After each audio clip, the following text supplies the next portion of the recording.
I met him first, say, in 1929, through the intervention of a friend of mine, common friend, who asked Mr. Gandhi to see me. And so Mr. Gandhi wrote to me, saying that he would like to see me. So I went and saw him. That was just before going to the Round Table Conference. And then he came to the second Round Table Conference, didn't come for the first. And he was there for about 5-6 months. And there, of course, I met him also and faced him also. Then, once thereafter, he also, after the signing of the Pune Pact, asked me to come and see him. So I went to see him. He was then in jail. But that's all the time that I have met him. But I always say that as I met Mr. Gandhi in the capacity of an opponent, I have a feeling that I know him better than most other people because he had opened his real fangs to me and I could see the inside of the man. You see, while others who generally went there as devotees saw nothing of him except the external appearance which he had put up as a Mahatma. But I saw him in his human capacity, the bare man in him. And so I say that I understand him better than most of the people who have associated themselves with him can say. So how would you sum up what you found in him? Well, I must say at the outset that I feel quite surprised, you see, at the interest which the outside world, Western world particularly, seems to be taking in Mr. Gandhi. I cannot understand that. So far as India is concerned, he was, in my judgment, an episode in the history of India, never an epoch maker. Gandhi has already vanished from the memory of the people in this country. His memory is kept up because the Congress party annually, if he gives a holiday, either on his birthday or some other day connected with some event in his life, has a celebration every year going on for 7 days in a week. Naturally, people's memory is revived. But if these artificial respirations were not given, I think Gandhi would be long, long forgotten. You don't feel then that he fundamentally changed the aspects of... Not at all. Not at all. In fact, he was all the time double dealing. He conducted 2 papers, one in English, the Harijan, and before that, Young India.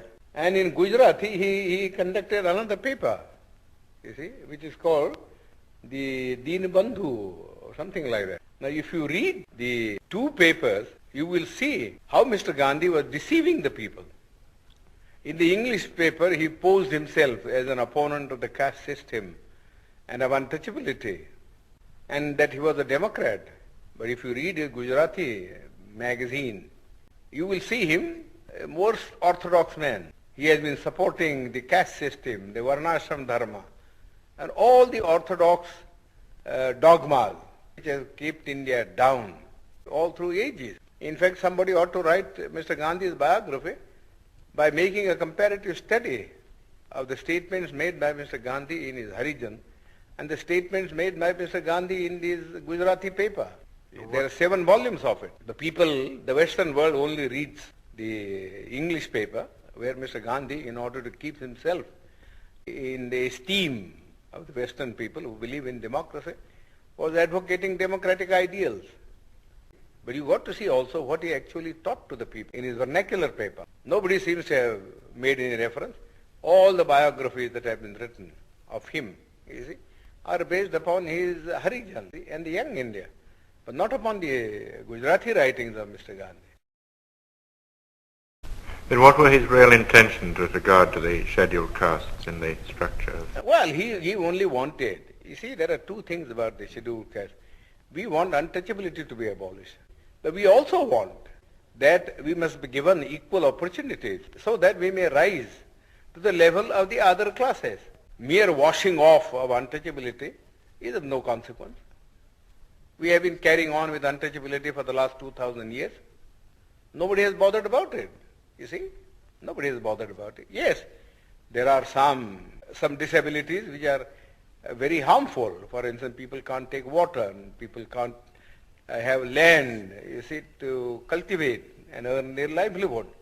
But the other things which are far more important, namely that they should have the same status in the country and that they should have the opportunity to hold high offices so that not only their dignity will rise, but also they will get what I call strategic positions from which they could protect their own people. Mr. Gandhi was totally opposed. Totally opposed.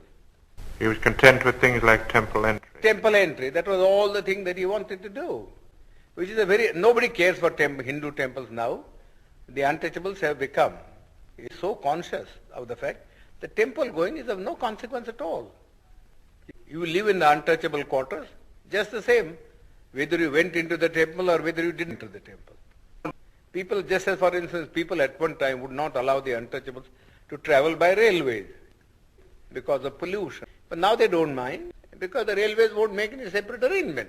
But because they travel together in the train, it doesn't follow that their life in the villages vis-a-vis the Hindus has in any sense changed. Whenever the Hindu and the untouchable alights at a railway train, see, they assume their old robes. So you would say Gandhi was an orthodox Hindu? Yes, he was absolutely an orthodox Hindu.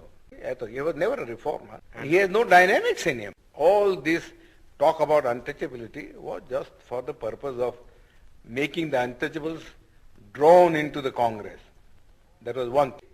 And secondly, see, he wanted that the untouchables should not oppose his movement, Swaraj. I don't think beyond that he had any real motive of uplift. He wasn't like Garrison in the United States, who fought for the Negroes.